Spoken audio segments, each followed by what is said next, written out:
అల్లూరు జిల్లా జి మాడుగులలోని ఏకలవ్య పాఠశాల వద్ద ఉద్రిక్తత నెలకొంది. పాఠశాలలో 9వ తరగతి చదువుతున్న విద్యార్థి కేపీ ఆల్బర్ట్ అనుమానాస్పద స్థితిలో చనిపోయాడు.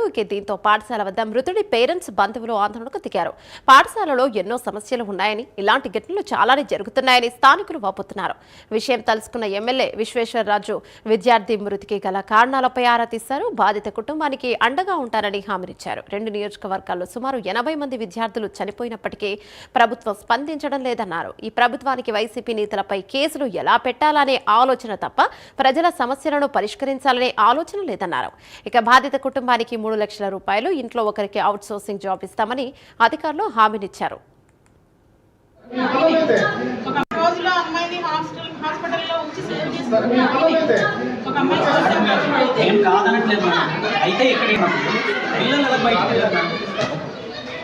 అంటే అధికారుల పర్యవేక్షణ లోపం ఉంది కదా మేడం. అందుకనే ఇప్పుడు నేను కూడా అడగడానికి తీసుకోవడానికి వచ్చాను రిపోర్ట్. బర్త్డే ఉంది, కార్యక్రమం ఉందని తీసుకుని వెళ్ళి సోమవారం బర్త్డే చేయించి మంగళవారం తీసుకుని వద్దామంటే వాళ్ళ తాతగారు ఎక్స్పైర్ అయ్యారు. తీసుకురావడానికి అవ్వడం లేదు. బుధవారం ఉదయం 10:50 తీసుకొని వచ్చాను. ఈ ఎంట్రీ బుక్లో కూడా రాసింది. నిన్న లక్షవారం ఒక్కరోజుకి మనిషి లేడని చెప్పేసి శుక్రవారానికి చెప్పారు. అది కూడా 11 గంటలకి జరిగిన విషయానికి నాకు 5 గంటలకు తెలిసింది. అది కూడా వేరే వాళ్ళు చెప్తే తెలుసుకునే దౌర్భాగ్యం పట్టింది. అందుబాటులో లేదండి. కనీసం ఒక్క మనిషిని పంపిస్తే చెప్తారు కదా. జిల్లా జీమోడుగుల మండలం ఈఎంఆర్ఎస్ స్కూల్లో ఈరోజు ఒక విద్యార్థి అంటే గడ్డకి వెళ్ళి చనిపోవడం జరిగింది. నిజంగా ఈరోజు ఈ కూటమి ప్రభుత్వం హయాంలో నిజంగా ఎంత నిర్లక్ష్యంగా వ్యవహరిస్తున్నారంటే, ఇప్పుడు కూటమిలో ఉన్నటువంటి ఈ నాయకులు నిజంగా కూటమి ప్రభుత్వం ఏర్పడిన తర్వాత గిరిజన ప్రాంతంలో అనేక మంది పిల్లలు అంటే చిన్న పసికందులు పిట్టల్లో రాలిపోవడం జరుగుతుంది ఈరోజు.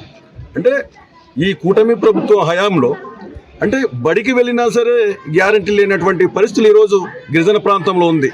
ఏమి మైదాన ప్రాంతంలో ఎందుకు చనిపోవట్లేదు పిల్లలు?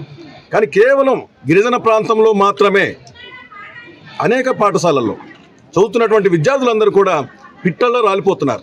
కానీ ఈ ప్రభుత్వం కనీసం చీమ కుట్టినట్టు కూడా ఈరోజు వాళ్ళకి అనిపించడం లేదు. కనీసం ఇంతమంది చనిపోతున్నా సరే అసలు ఏం జరుగుతుందని చెప్పేసి తెలుసుకోవాల్సినటువంటి కనీస బాధ్యత కూడా ఈరోజు ఈ కూటమి ప్రభుత్వానికి లేదని చెప్పేసి కూడా ఈ సందర్భంగా తెలియజేస్తున్నాం. ఖచ్చితంగా వీళ్ళు కోరినటువంటి ఎక్స్గ్రేస్ ఏదైతే నష్టపరిహారం ఉందో ఖచ్చితంగా చెల్లించాలని చెప్పేసి మేము డిమాండ్ చేస్తున్నాం. అదే రకంగా ఈ చనిపోయిన కుటుంబానికి ఖచ్చితంగా ఒక ఉద్యోగం అయితే ఇప్పించాల్సినటువంటి అవసరం కూడా ఉందని చెప్పేసి కూడా తెలియజేస్తున్నాం. పేరు కిల్లో రాజన్, బీసీవై పార్టీ జిల్లా అధ్యక్షులుగా మాట్లాడుతున్నాను. ఈ రోజు ఏదైతే చనిపోయినట్టు విద్యార్థులు ఉన్నారో ఇది ఖచ్చితంగా ప్రభుత్వ నిర్లక్ష్యం అని చెప్పేసి మేమైతే ప్రభుత్వానికి ఆరోపిస్తున్నాం. ఎందుకంటే ఇటువంటి సంఘటనలు పునరావృతం అవుతూనే ఉన్నాయి. ఇది ఖచ్చితంగా ప్రభుత్వ నిర్లక్ష్యం, అలాగే సంబంధిత అధికారుల నిర్లక్ష్యం అని చెప్పేసి ఈరోజు పేరెంట్స్ తరఫున డిమాండ్ చేస్తున్నాం. ఎవరైతే నష్టపోయినటువంటి కుటుంబాలు ఉన్నారో ఆ కుటుంబానికి ప్రభుత్వం భరోసా కల్పించాలి. 5 లక్షల రూపాయలు చట్ట ప్రకారంగా ఎక్స్గ్రేసియా ఇవ్వాలి. ఆ ఫ్యామిలీకి ఉద్యోగ భద్రత కల్పించాలని చెప్పేసి డిమాండ్ చేస్తున్నాం. ఏదైతే ఇటువంటి కార్యకలాపాలు ఇక్కడ జరుగుతూనే ఉన్నాయి. అల్లూరు జిల్లా జీమోడుగుల మండలం ఈఎంఆర్ఎస్ ఇక్కడ చిన్న పిల్లవాడు అంటే 9 ఫెలిక్స్ ఆల్బర్ట్ ఆ పిల్లవాడు వెనస్డే బర్త్డే కోసం మన ఇంటికి వెళ్ళారు.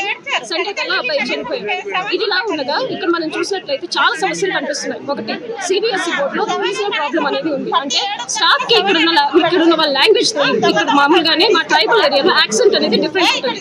అలాంటిది వేరే రీజన్ నుండి ఇక్కడ తీసుకొచ్చి రిక్రూట్మెంట్ చేసి ఆ టీచర్స్ ద్వారా ఇక్కడ చదువు ఇప్పించడం వలన ఇక్కడ ప్రాబ్లం ఏంటంటే స్టూడెంట్స్ సరిగ్గా అర్థం చేసుకోకపోవడం. అంతేకాకుండా సెక్యూరిటీ ల్యాబ్స్ అనేది బాగా జరుగుతుంది. సెక్యూరిటీ అనేది కరెక్ట్ గా లేదు. First thing. రెండవది ఇక్కడ కాంపౌండ్ వాల్ అనేది లేదు.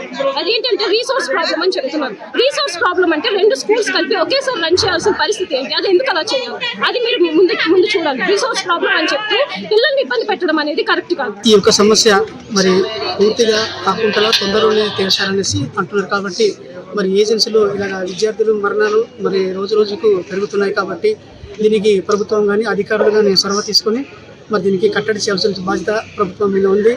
అలాగే పిల్లలపై నిర్లక్ష్యంగా ఉన్నటువంటి విద్యార్థులపై నిర్లక్ష్యంగా ఉన్నటువంటి ఉపాధ్యాయులు కూడా మరి వారిని చూసుకునే బాధ్యత వాళ్ళ మీద ఉంది. కాబట్టి వాళ్ళు కూడా జాగ్రత్త పిల్లల్ని చూసుకోవాలి.